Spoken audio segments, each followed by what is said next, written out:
Hi everyone, today I've decided to colour this sort of underwater scene. Now this is from one of Johanna Basford's daily calendar pages, but this is actually a picture from Lost Ocean. I think there's quite a page with just a sort of sparse ribbon of pretty sea things in, so this is the one I've decided to pick. I'm going to make a start. I'm going to start with the starfish. I always start with the starfish, I don't know why. Number 11.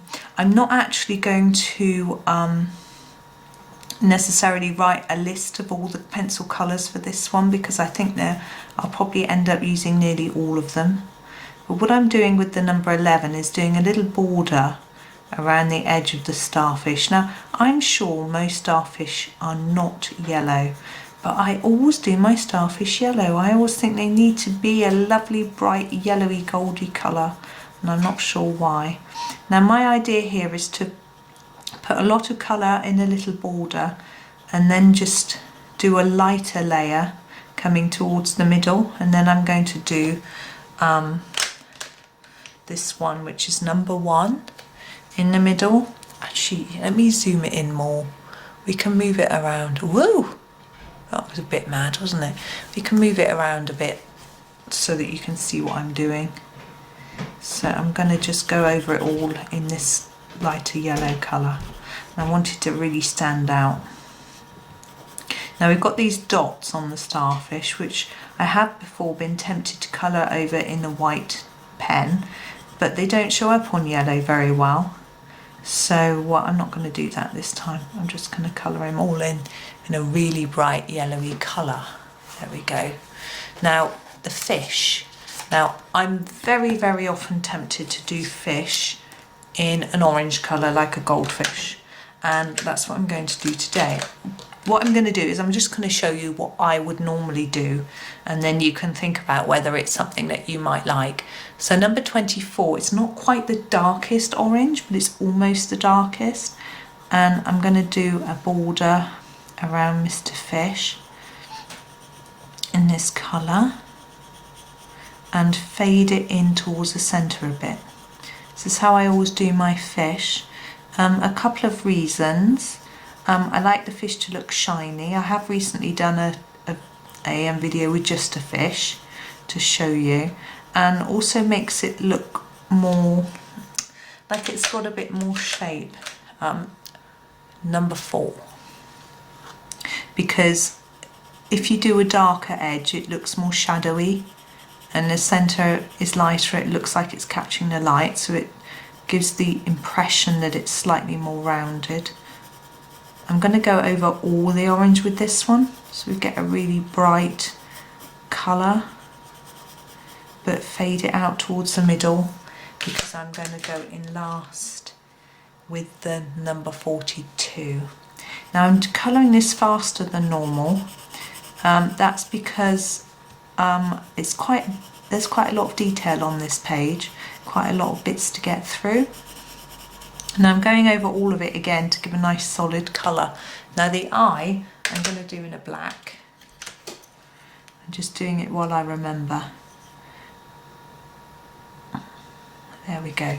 Now that very dark orange colour, which we didn't use before, which is number 2, I'm going to use for the fins and tail. But I'm not going to use it entirely. I'm going to go around the edge, a bit like I did with the body really, and then fade it towards the middle, and we'll bring in the orange colour that we use for the edge of the body to just do the centre parts. So just around the edge, slightly fade it in, and the tail.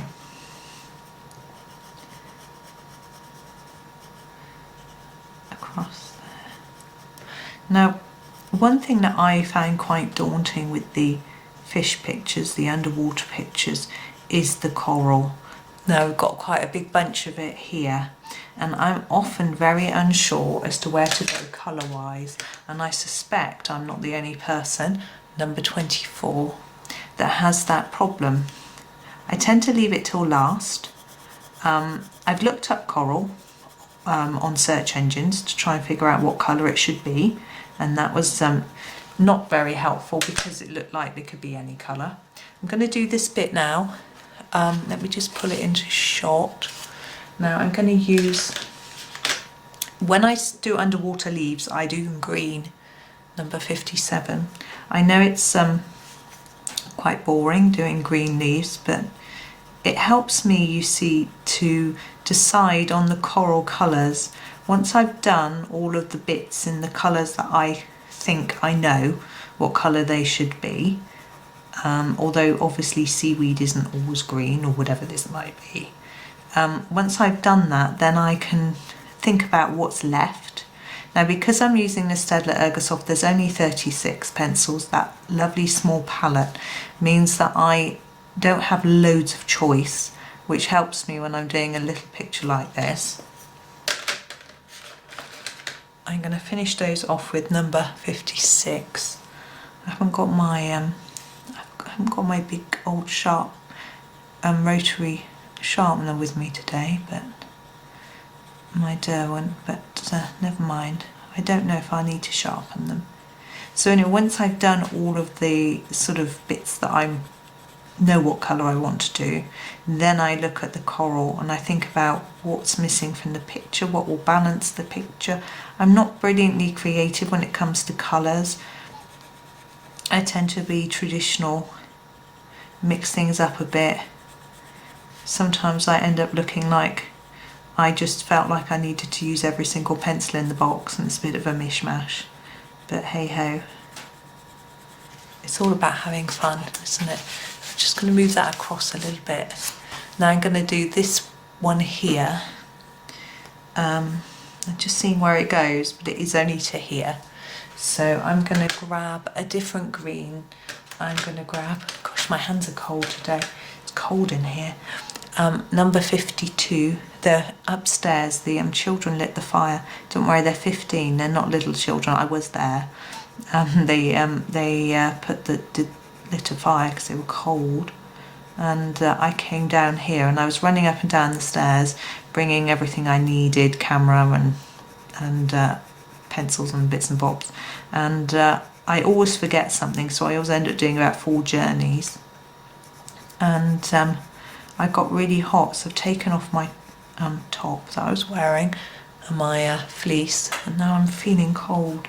Now with these I've only done one colour, but I do want to try and make it look a little bit more intense at the bottom here. There we go, it's not really that different. Now these sort of grassy bits,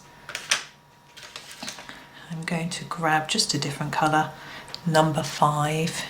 Now these could be, actually I'm not going to just do 5, I'm going to start with number 38, which is slightly darker. I'm going to start the bottom here. Can you see? Yes, just. Okay, and I'm going to do a darker part here, more intense, and then fade towards the tip. And then I will use the number 5 to finish them off. You probably won't see a huge difference. The two colours are fairly close, but there is some difference in there. It just makes it look. Now this one's really long, so I'm going to put a lot more of this on. But one tip, never fade your colour under here. So if I just do this colour up to there and then a different colour here, it will look like there's a stripe because you can't see a fade. So I'm going to fade it here so that it's already transitioned to the new colour before it goes through here. I also find that's a useful tip if you're doing, say, a sort of sunset / sunrise type background, and you're using, or any sort of, and you're using a different colours through. If you say you've got a branch cutting across the sky, if you stop one colour one side of the branch and start the next one the next, it will look really stripy. And often when we're doing a background, we're trying to, number 5, avoid getting a stripy effect. We want everything to look like it's blended together seamlessly. And I find that by doing it that way and trying not to cut between your colours with a branch or anything else that might be crossing through your background, it looks a lot better. So have a think about that when you're doing a large amount of colour. I'm not going to do a background on this one today. And it's quite, I would do blue, obviously, for our sea. And but it's going to take a little while to do this anyway, so it's not really going to be time to do a background. I'm quite keen on trying out my pastels a lot more for backgrounds. So now we move this up and we've got a plant here, which I'm going to do green. Now I'm quite far away from those other greens, but I'm still going to do a different green colour, and I'm going to use this one. It's hard to see. This one is number 50. It's quite hard to see. And I'm going to do this. I'm going to start, I might do a different colour tip on the ends of the leaves. Just in case you're wondering, you can see that I'm leaning on something here. This is a sketchbook. It's an A4 size sketchbook. Now I'm not leaning on it because it's nothing fancy about the fact the sketchbook is just a pad of paper that I happen to have hanging around with my art stuff, so that I've got something to lean on. The tablecloth on this table is slightly textured. It's not massively, but it would leave a texture, and I like something cushioned to lean on. I'm going to do those tips in, sorry, rubbing my hands, it's cold, in number 5. So I just like to feel that sort of cushion, you know, it's like leaning on a colouring in a colouring book really, when you've got the pages underneath. I also use this if I'm colouring near the beginning or the end of colouring book. You haven't got much to lean on. It's particularly hard when you get into the spine, so I just pop this underneath. So it helps me. Now I'm just trying to blend this down a bit into the other colour. Now this is a sea scene, obviously, so if I was going to do a background I would do it blue. So I would avoid using blue for any of this, but because we haven't got a background, I might use some blue in it. Now these two bits here look to me like gemstones. This looks like it could be a bit of a plant, and this is obviously some sort of plant. So I'm going to tackle this first because I know what I'm doing with the plant, but I'm not going to do it greens. I've just noticed how much we've missed here. Just going to grab my number 5 and finish these off. I'm not going to do them green because we've got all this green here of these. So I'm going to do it a brown colour. We've got a nice, I like these colour browns, so I'm going to grab my 49. Now I'm just going to use, I'm going to use a 73 for the tips. I'm just going to rub out that bit that I did, because it will lighten it underneath. This is my lovely little Tombow Mono Zero eraser. So I'm going to do darker brown on the tips and then spread that down these, whatever they are. These are so pretty. I remember actually in How to Draw Inky Wonderlands, there's instructions on how to draw these, and I had a go, but wasn't particularly successful, but I really like them. I think they're really pretty. So now I'm swapping out to the 49, which is a slightly lighter shade, and bringing that more towards the centre. So now I found that How to Draw Inky Wonderlands, there were certain things I could draw and certain things that I just really practiced and really didn't, wasn't so good at. I'm sure it's the same for everyone though. I found mushrooms and toadstools I was okay at. I was quite pleased with my sort of amateur results with those. But and grasses I cannot do because I cannot get that even distance between the pieces. My lines got all thick and then thin and wibbly wobbly. I can do fish, they're okay. I'm just going to go over the top of that, trying to ignore the shouting that's coming from upstairs. Number 16, and just blend it all together. Yeah, the children have just finished their schoolwork, so it's like they've been released from prison. They're just getting all excited about playing Minecraft or something. I think they're making a Minecraft video, or they're planning one. They're digging a big hole or something apparently. I don't know. They usually start talking to me about it when they're supposed to be brushing their teeth or getting in the shower. Now these are also plants, I think. I mean, goodness knows if they are. And I'm going to do these in a darker brown colour. So I'm going to grab my 76 and my 77. So I'm going to start with the 77 near the bottom. They look a bit like cacti, don't they?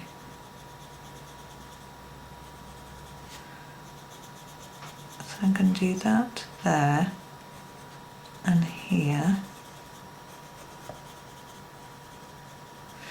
I was going to do those knobbles in this dark colour, but now I've gone near it, maybe I won't.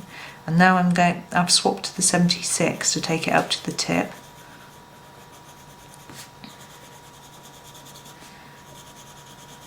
I was looking on Instagram this morning when I was in bed.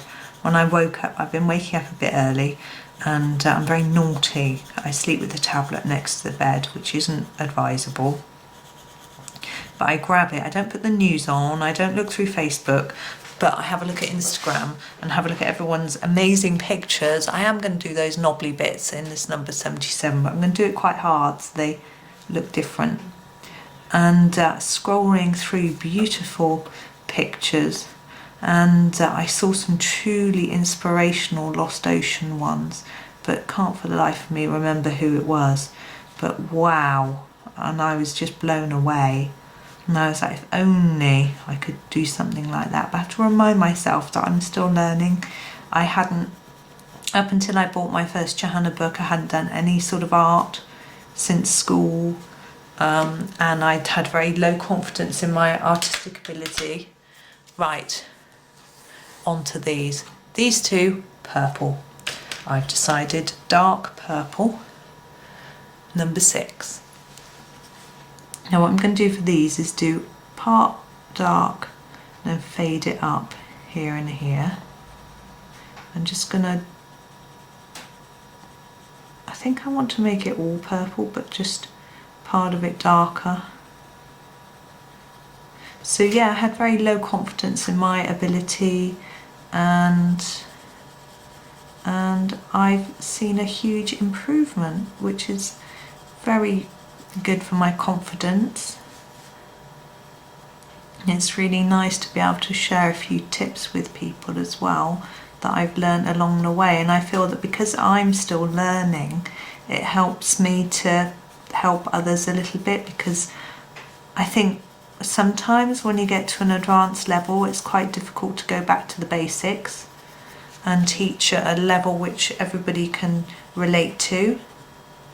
So hopefully I am being able to do that. Now I think they look a little bit shiny, so that was fun.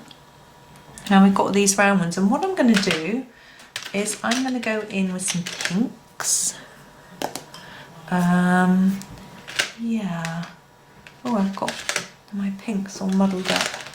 Oh, sorry, I'm going to fiddle faddle and make a noise. There we go. These are all the pinks. Some of them look a bit red, but I'm going to have a play around with these for this. I don't know if this is coral or what it is, but I'm going to start with this dark one, number 61, and I'm just going to do this one, going around the edge and then fading it towards the middle.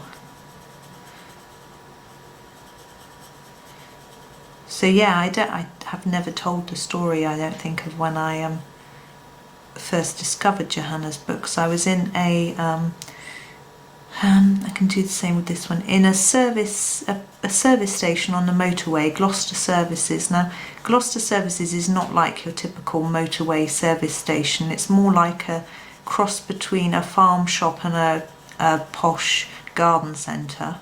And I was looking in the books section, they have all these gorgeous things, and they had Johanna's book, Secret Garden. This was the very first printing of Secret Garden, so way back in sort of 2013-14. And I was having a look at this book. The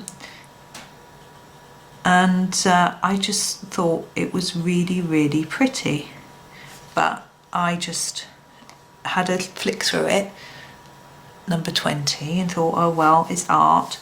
Art isn't my thing. I showed my husband, because he was doing art at the time. He sort of picked it up and was learning drawing and things. And he said, oh, that's lovely, can I buy it for you? And I was like, no, I'll never use it. It's just not my thing. So put it back, travelled back home, thinking and thinking about this beautiful book. Got onto my computer in the evening and looked up Johanna, found her website, and she had a selection of free downloads, which were from, there was a heart, a Valentine's heart. It's still there on her blog, on her website, and there were the ones from Secret Garden. I think there's about three or four downloads from there. And then, what else was there? Yes, I think, so I downloaded these four, printed off these 4 free downloads. I've just gone massively out of the line there. I'm just going to try and erase that. And so I printed them off, and my husband had some Staedtler Noris pencils, and I coloured them in, and I had such fun. Excuse me, I've got to blow my nose. Sorry. I had such fun with them. So that was, I was using their number 20. I don't know if I said. So now I'm going to move on to this one, number 23. And he's like, you're having the book. So ordered me the book off, probably off Amazon, to be honest. And that was where I started. And within, you know, a week or two, we pre-ordered Enchanted Forest, because it was sort of, well, maybe it was a little bit before that was due out, I'm not sure. And then there was some free Enchanted Forest downloads, which I did as well. And I just really got into it. So it's been quite a long time since then. And I think husband had also bought himself a set of Ergosoft pencils, which I sort of, they were 24, didn't do the 36s, which I nicked and or borrowed. I gave them back to him once the 36s came out, and then I sort of moved on to buying a few polychromos. I think our local art shop had them, and I tried them out, and I tried out some Derwent Coloursoft, which didn't suit me as well, despite the fact they're very good pencils.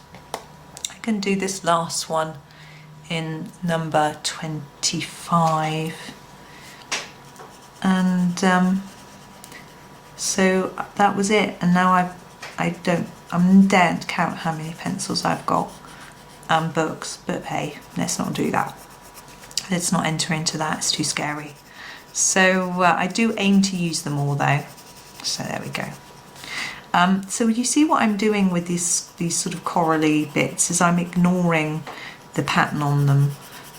I have done, you know, where I do these bits in a different colour to this bit. You could do that, but I just decided for this one, because we're doing a whole sort of picture, we haven't got loads of time, that I would just keep it quite simple. I mean, something else you could do is once you've done this, you could go over these in like a white gel pen to make some of the bits stand out. Same with these gems, you could make them, put shine on them and things like that. But I'm just going to leave it quite simple. Now we've got some bubbles here. Now because I'm not doing the background blue, I'm going to colour the bubbles blue instead. So this is number 35. I'm just going to finish it off by colouring in these.